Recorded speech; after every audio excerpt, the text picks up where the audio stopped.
जय श्री कृष्ण। अब आगे दुर्योधन पितामह भीष्म को प्रसन्न करने के लिए अपनी सेना के सभी महारथियों से कहता है। दुर्योधन ऊपरी तौर पर अपनी सेना के महारथियों से बोला, आप सब के सब लोग सभी मोर्चों पर अपनी अपनी जगह दृढ़ता से स्थिर रहते हुए निश्चित रूप से पितामह भीष्म की ही चारों ओर से रक्षा करें। दुर्योधन सभी योद्धाओं से कहता है कि वे जिन मोर्चों पर नियुक्त हैं वहां दृढ़ता से डटे रहें और चारों ओर से भीष्म जी की रक्षा करें। इसका उद्देश्य भीष्म जी को अपने पक्ष में करना है। दुर्योधन विशेष रूप से शिखंडी से भीष्म जी की रक्षा करने पर जोर देता है, क्योंकि भीष्म जी ने शिखंडी से युद्ध न करने की प्रतिज्ञा की है। शिखंडी पूर्व जन्म में स्त्री था और इस जन्म में भी स्त्री से पुरुष बना है, इसलिए भीष्म जी उसे स्त्री ही मानते हैं। शिखंडी शंकर जी के वरदान से भीष्म जी का वध करने के लिए उत्पन्न हुआ है। दुर्योधन का मानना है कि यदि शिखंडी से भीष्म जी की रक्षा हो गई तो वे शत्रुओं का संहार कर हमारी विजय सुनिश्चित कर देंगे। जब द्रोणाचार्य ने कुछ नहीं कहा तो दुर्योधन का मनोबल टूट गया। यह देखकर संजय अगले श्लोक में दुर्योधन के प्रति भीष्म जी के स्नेह और अपनेपन को प्रकट करते हैं। दुर्योधन के हृदय में हर्ष उत्पन्न करते हुए कौरवों में वृद्ध प्रभावशाली पितामह भीष्म ने सिंह के समान गरज कर जोर से शंख बजाया। दुर्योधन के द्वारा चालाकी से कही गई बातों का द्रोणाचार्य ने कोई उत्तर नहीं दिया। उन्होंने यही समझा कि दुर्योधन चालाकी से मुझे ठगना चाहता है, इसलिए वे चुप ही रहे।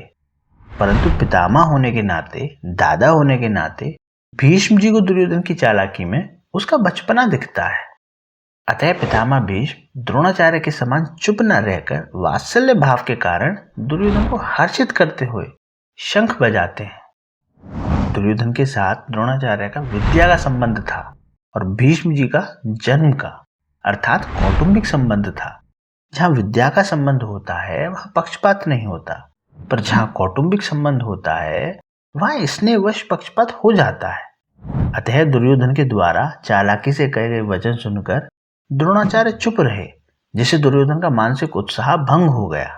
परंतु दुर्योधन को उदास देखकर कौटुंबिक स्नेह के कारण भीष्म जी शंख बजाते हैं। पितामह भीष्म के द्वारा शंख बजाने का परिणाम क्या हुआ, इसको संजय आगे के श्लोक में कहते हैं। उसके बाद शंख और भीरी नगाड़े तथा ढोल, मृदंग और नरसिंगे बाजे एक साथ ही बज उठे। उनका वह स्वर बड़ा भयंकर हुआ। हालांकि भीष्म जी ने युद्ध आरंभ की घोषणा करने के लिए शंख नहीं बजाया था, बल्कि दुर्योधन को प्रसन्न करने के लिए ही शंख बजाया था।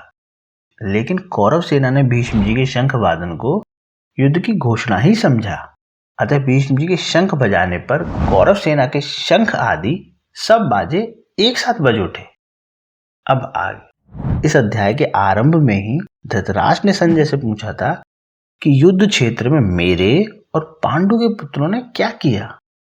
अतः संजय ने दूसरे श्लोक से 13वें श्लोक तक धृतराष्ट्र के पुत्रों ने क्या किया इसका उत्तर दिया। अब आगे के श्लोक से संजय पांडु के पुत्रों ने क्या किया इसका उत्तर देते हैं। उसके बाद सफेद घोड़ों से युक्त महान रथ पर बैठे हुए लक्ष्मीपति भगवान श्री कृष्ण और पांडुपुत्र अर्जुन ने भी दिव्य शंखों को बड़े जोर से बजाया। यहाँ सुनने के लिए इन घोड़ों और इस रथ के पीछे एक कहानी छुपी हुई है। चित्ररथ गंधर्व ने अर्जुन को 100 घोड़े दिए थे।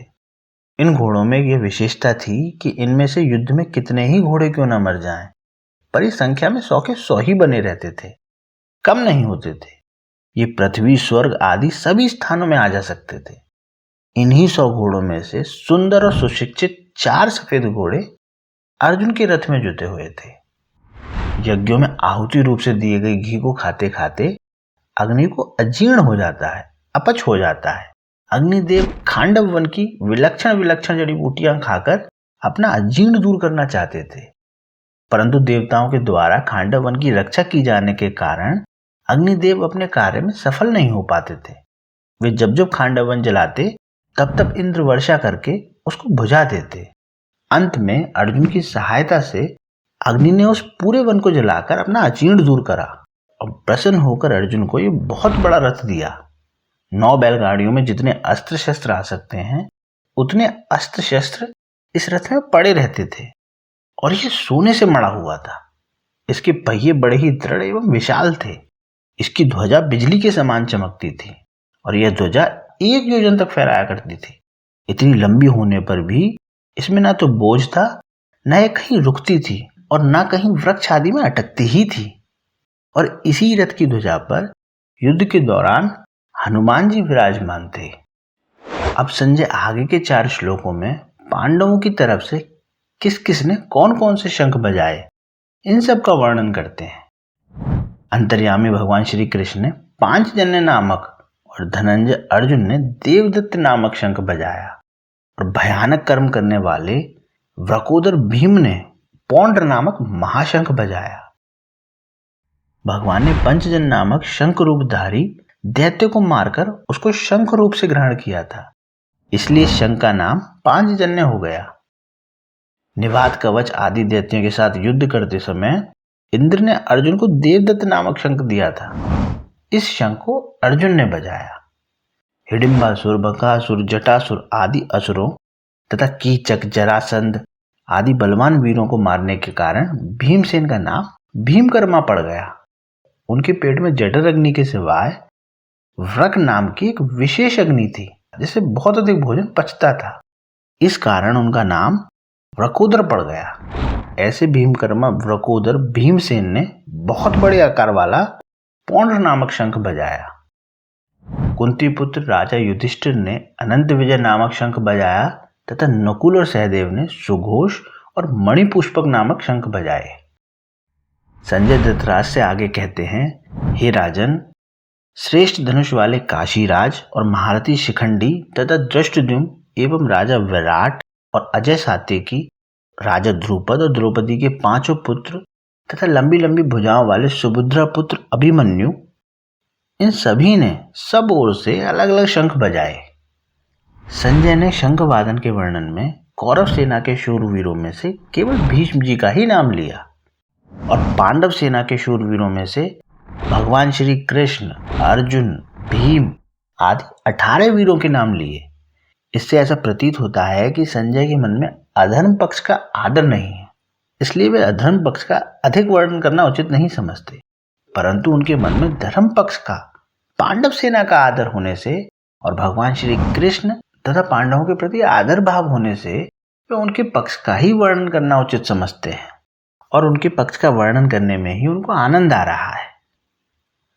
पांडव सेना के शंख वादन का कौरव सेना पर क्या असर हुआ, इसको संजय आगे के श्लोक में कहते हैं। पांडव सेना के शंखों के उस भयंकर शोर ने आकाश और पृथ्वी को गुंजाते हुए अन्यायपूर्वक राज्य हड़पने वाले दुर्योधन आदि के हृदय विदीर्ण कर दिए, अर्थात हृदय भय से भर दिए। जय श्री कृष्ण।